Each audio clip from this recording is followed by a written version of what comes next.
semuanya, Assalamualaikum warahmatullahi wabarakatuh. Selamat datang kembali dalam sesi pembelajaran berbasis kasus atau case-based learning untuk mata kuliah Bank dan Lembaga Keuangan. Pada kesempatan kali ini, kami akan membahas topik yang sangat fundamental dalam ekonomi, namun sempat terguncang hebat beberapa tahun terakhir, yaitu perkembangan industri asuransi jiwa di Indonesia. Dengan fokus utama pada studi kasus PT Asuransi Jiwasraya. Analisis mendalam ini dipersembahkan oleh kelompok 6 dari program studi akuntansi Fakultas Ekonomi dan Bisnis Universitas Perwira Purbalingga tahun 2025-2026. Video ini bertujuan tidak hanya untuk memenuhi tugas akademik, tetapi juga memberikan wawasan komprehensif mengenai sejarah regulasi hingga akar masalah kegagalan korporasi besar yang menjadi pelajaran penting bagi kita.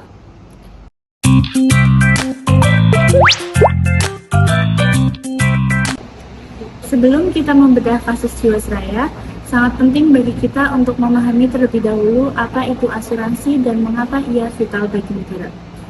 Secara konsep, asuransi adalah mekanisme pengalihan risiko atau risk transfer dari individu kepada perusahaan asuransi melalui pembayaran premi. Undang-Undang Nomor 40 Tahun 2014 mendefinisikannya sebagai perjanjian yang memberikan penggantian kepada tertanggung atas kerugian atau kerusakan yang mungkin terjadi di masa depan.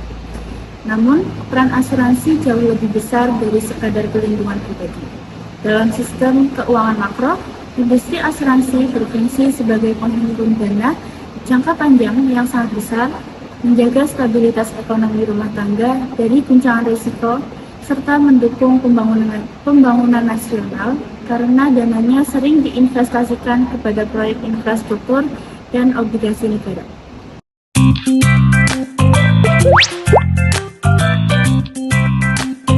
Memahami konteks sejarah juga krusial.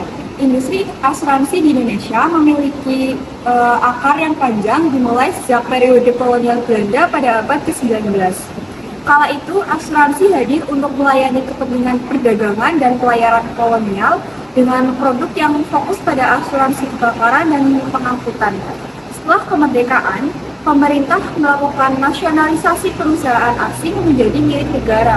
Dan disinilah cikal bakal PT Asuransi Jiwasraya lahir sebagai entitas bisnis milik negara yang dominan. Memasuki era 1980-an hingga sekarang, industri ini mengalami liberalisasi dan modernisasi di mana pasar mulai terbuka bagi swasta dan investor asing, serta diawasi secara ketat oleh Otoritas Jasa Keuangan atau OJK sejak tahun 2013.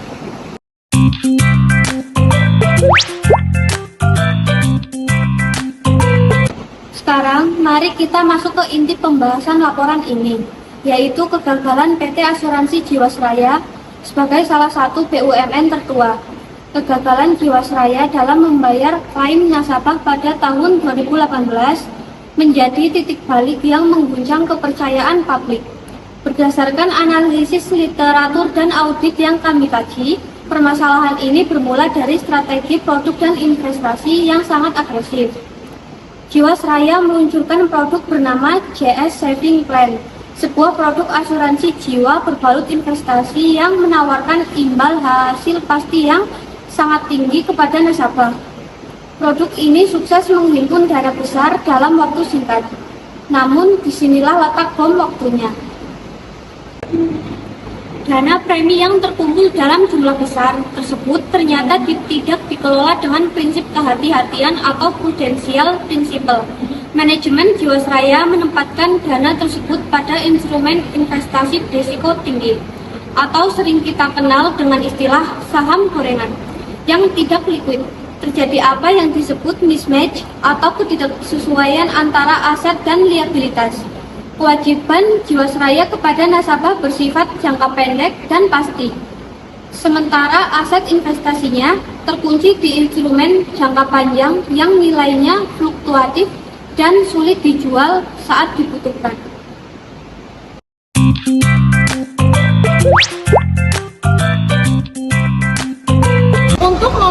memvisualisasikan bagaimana kehancuran ini terjadi, laporan ini menggunakan pendekatan simulasi kasus. Kami menemukan adanya kondisi negative spread yang berkepanjangan. Negative spread adalah kondisi di mana hasil investasi yang didapat perusahaan jauh lebih kecil dibandingkan bunga atau imbal hasil yang harus dibayarkan ke nasabah.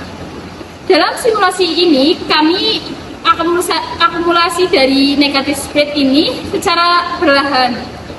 Namun pasti menggerus ekuitas perusahaan hingga menyebabkan insolvensi. Selain itu, simulasi aset liability management memperlihatkan bahwa kegagalan manajemen dalam menyelaraskan jangka waktu aset dengan kewajiban membuat perusahaan kehilangan fleksibilitas keuangan.